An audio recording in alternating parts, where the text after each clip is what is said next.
Tyler Herro is eligible as of October 1st to sign a 3-year extension with the Miami Heat worth nearly $150 million.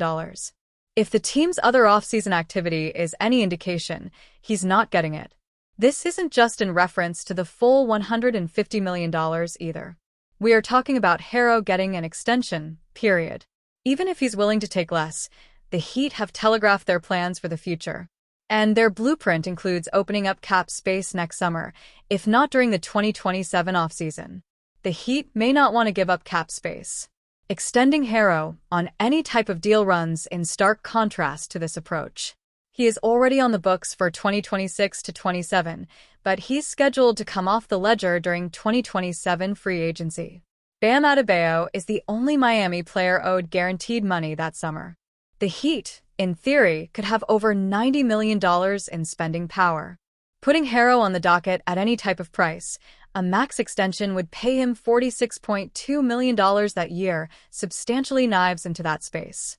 Miami must weigh whether maintaining that flexibility is worth the risk of him leaving for nothing or having to re-sign him on a longer, more expensive deal. Herro's max salary in year one of a new deal if he enters 2027 free agency would be $53.1 million. A 4-year deal from the Heat could run $237.9 million. A 5-year deal could go as high as $308.1 million. This isn't to say Herro would have the leverage to command all of that coin, but the prospect of a longer payday must factor into Miami's decision-making. Extending Tyler Herro could nuke Miami's trade options. Then again, Herro's extension isn't just about maintaining cap flexibility down the line. It is also about maximizing Miami's trade options. If Herro signs a new deal, he can't be moved for 6 months. Since an agreement cannot be reached until October, this takes his restriction past the February 5th trade deadline. Signing an extension automatically takes him off the table in any mid-season deals. This is problematic for the Heat, even if they're not actively looking to move him. Superstars aren't changing teams anymore by leaving in free agency. They are getting traded. With only 2 movable first-round picks at their disposal until next summer, 2029 and 2031 or 2032, they need to keep all of their options open, particularly if the endgame remains landing a certain someone with 2 MVPs and an NBA title. All of that works against Herro getting an extension. That doesn't change even if the Heat are resigned to waiting until next summer for a big swing.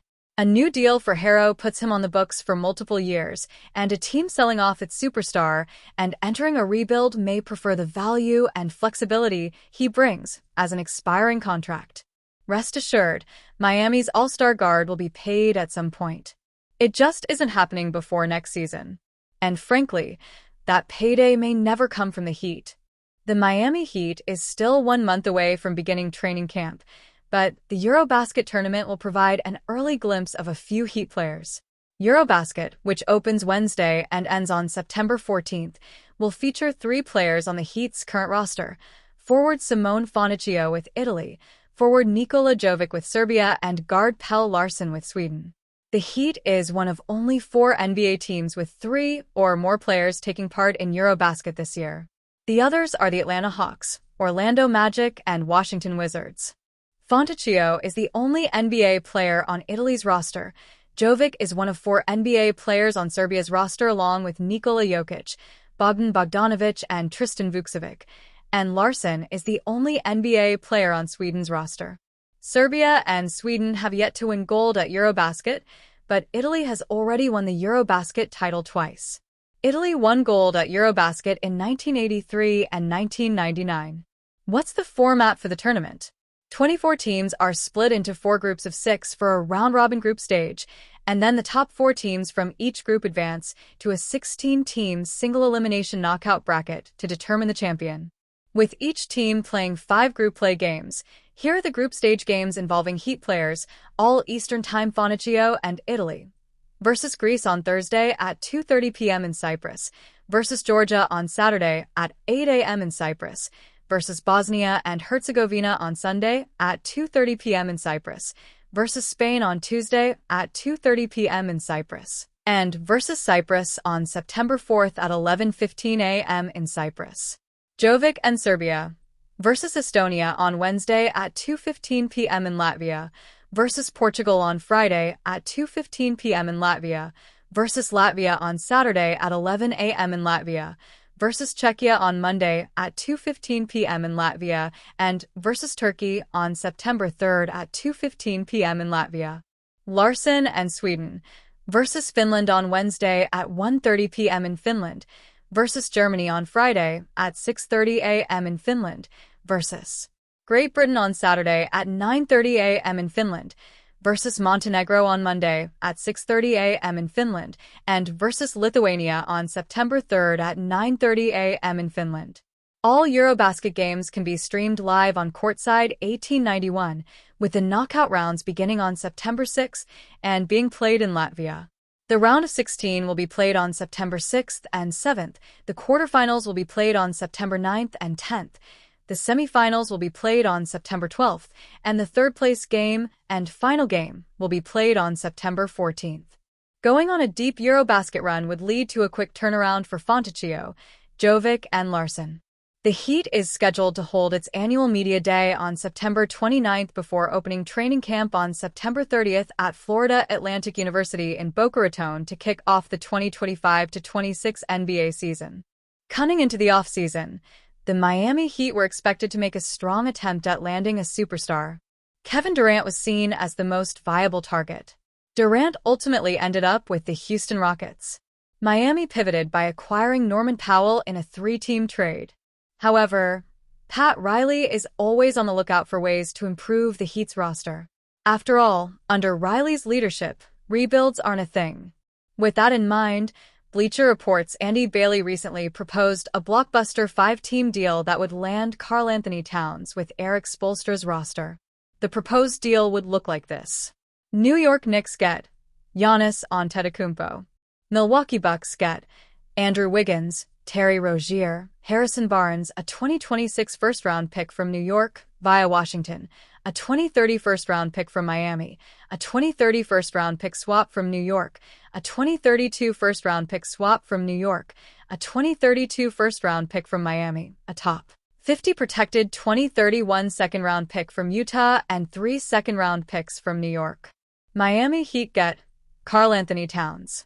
San Antonio Spurs get Lauri Markkanen. Utah Jazz get Keldon Johnson, Bobby Portis, Jeremy Sochan, Tyler Kolek, a 2029 first-round pick from San Antonio and a 2031 first-round pick from San Antonio. There may be a bit of unease over giving up 2 unprotected first-round picks, but this is almost as much of a no-brainer for Miami as it is New York, Bailey wrote. KT is coming off an All-NBA campaign in which he averaged 24.4 points, 12.8 rebounds, and 3.1 assists, while shooting 42% from deep, playing next to a floor-spacing forward/center as good as Towns would go a long way toward maximizing Adebayo's playmaking ability. Towns would instantly become a pillar of the Heat's roster. Between him and Tyler Herro, Riley would have scope to construct a contender. Heat's failed Kevin Durant offer revealed. Recently, Heat insider Barry Jackson of the Miami Herald revealed Miami's failed trade package for Durant. Jackson noted how Riley's refusal to include Nikola Jovic in a trade package is what killed the deal.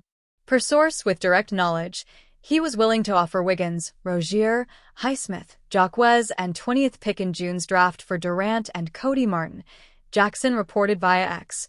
Per Shams, Suns wanted Jacquez, Jovic, Highsmith, 20th pick and a pick swap, as well as Wiggins/Rozier inclusion. So, Jovic and Kaspar's J need to work out for justify the decision, which was a difficult one for Heat to reach. Now, Durant will be an anchor for the Houston Rockets' push for a championship.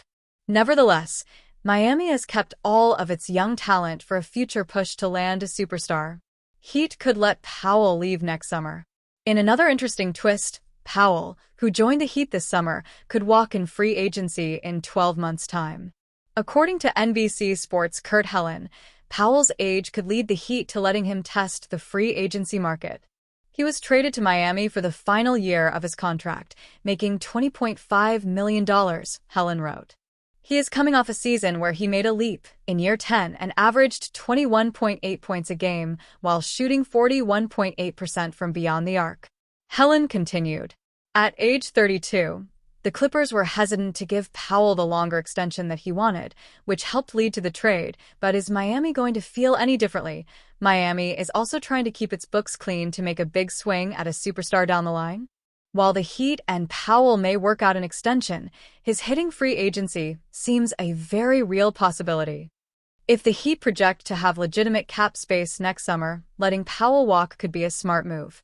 However, if he impressed this season, it may be more logical for the Heat to keep him around. Time will tell how that situation will ultimately play out.